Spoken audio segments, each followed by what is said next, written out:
Hi guys, this is Reverend Shay Moyers. Wanted to give you a energetic update. I know I'm about a day behind, but I wanted to kind of sit with this a little bit so that I had more clarity around the message that I was getting. Right now the veil is very thin. Tomorrow is Memorial Day, so we take this time to remember our ancestors and our loved ones and those who have gone before us, along with the memory of those who've served our country. And wanted to share just some words that I heard this morning. And that was, we are here. You are here. And we are here together. How I interpreted that was that we are the living representation of our ancestors, both from a cellular perspective, but also from the values, the history, the life tapestry, the life experiences that we've shared with those people in our lives that have come and gone, at least from this earthly plane. And so I wanted you to just take a moment in the next couple of days. We're starting Memorial Day on a Monday, so that does set the tone of the week to be kind of somber and reflective. And I think that's completely appropriate, is to take a look at your own history. Are there things that you've wanted to do and you haven't done, or that you did and you wish you could change? One of the things for me that has been really critical as far as my own um, recovery from just having several experiences as a young adult that shaped me, that were pretty traumatic, to now has been the ability to come to terms with my story, not to go back and live in it every single day. I share my story with people in my work, I do it in workshops that I teach.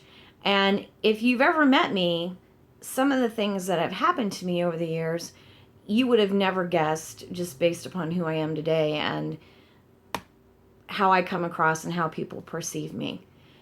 One thing I will say about this much is never assume. Never assume anything. What you assume about somebody more than likely is incorrect. I had a situation earlier in the weekend with someone that their actions and a couple of things that were said to me, I took the wrong way.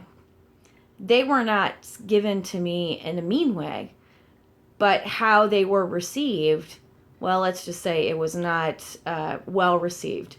And I let this person know in no uncertain terms I was displeased, I felt disrespected, and that I really didn't want anything more to do with them if they were going to continue in this negative pattern.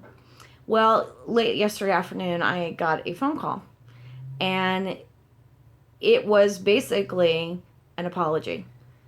And it was, I was, that was not the intention of what I said, and how you perceive this. I don't think of you in that way. I'm really sorry that this got taken the wrong way. And I realized that in that moment I had overreacted. I had assumed, based on past history and some recent experiences, that the same thing was going to happen again. And of course, as it would turn out, my assumption was wrong. And I ended up having a bit of egg on my face. And I did apologize. I felt really bad and pretty much made this person feel less than. And I was dismissive of their own place and where they were at because I was so protective of mine. And so in that moment, I did allow myself to be vulnerable. And I said, look, this thing, I go, was obviously blown out of proportion because of me, because I am overly sensitive to some certain things right now. And you just happen to hit that button.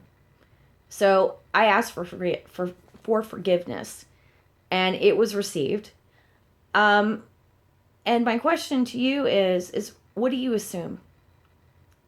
Do you assume things with people because you've been hurt or you've been traumatized or you have a lack of trust that everybody is going to come out and try to screw you over? Do you assume that you're kind of jinxed and that nothing good will ever happen to you? Do you assume that because you've had broken relationships or broken marriages that no one will ever love you again, that you're a failure? Well, the definition of assume, or as I tell my staff, it makes an ass out of you and me. Because there are three sides to every story. There's your perception, their perception, and what the reality is. And so before you assume something, ask the question. I ended up doing that because a very wise friend of mine said, Shay, why don't you ask them what they meant by that before you jump all down their case? And so I did.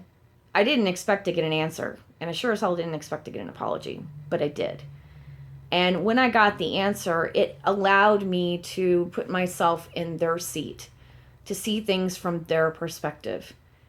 And so in the process of making myself feel bad because I felt, how could I get in this situation again? How could I let this person say these things to me? And I'm allowing myself to feel bad and allow this person in, while at the same time, unbeknownst to me, I was making them actually feel worse than how I felt. So take those times to reflect in your own story, in your own past. There are some things that cannot be, there's some things that cannot be undone. There are stories that cannot be rewritten. However, how you look at them and how you engage with them now, maybe you've had experiences as a child or a young adult, and you're older now. How you engage with them is an energetic thing. And if you do go back and start looking at your story, remember, that stuff's a story. The stuff is behind you. It's not what's in front of you. It's not what's right in your face. And it's not what's coming down the road. And that is the thing to focus on, is that everything back there you can't change. Everything here, everything now, everything going forward, you can change that. It's all about level of engagement, perception, making no assumptions, being very present in that real moment. And at the same time, everything that you've experienced as a whole, as a human being, all of those experiences, good, bad, and different, have made you the person that you are. It's part of your life tapestry. And that overall outweighs so much more than those places that may be ripped or faded or not in such good shape. And we tend to focus more on those places in need of repair or the ones that are not perfect versus the overall picture. And so I'm going to encourage you, while you look back this weekend and look back and honor your family and your friends and those people who are not with us anymore, at least not physically, that you remember their stories and how they impacted your own. And while you can't rewrite the negative experiences, take the lessons and the blessings and leave the rest of it in the trash. They would want that for you. I want that for you. And so I wish you a happy week. Remember to stay grounded, stay focused, stay present.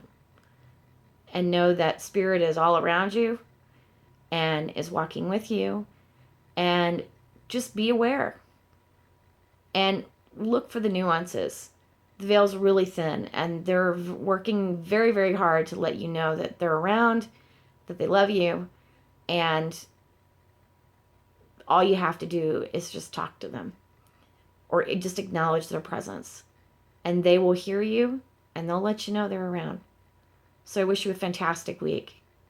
And if you would like to schedule a session with me, or if you would like to book a phone appointment, you can contact me via Facebook on this page, Phoenix Coaching and Consulting. You can also email me at phoenixcoachconsult@gmail.com. I do see clients evenings and weekends by appointment. And for activities on classes and sessions and all that kind of fun stuff, please check out the details page. And again, I wish you a fantastic week, and we'll talk to you soon. Thanks.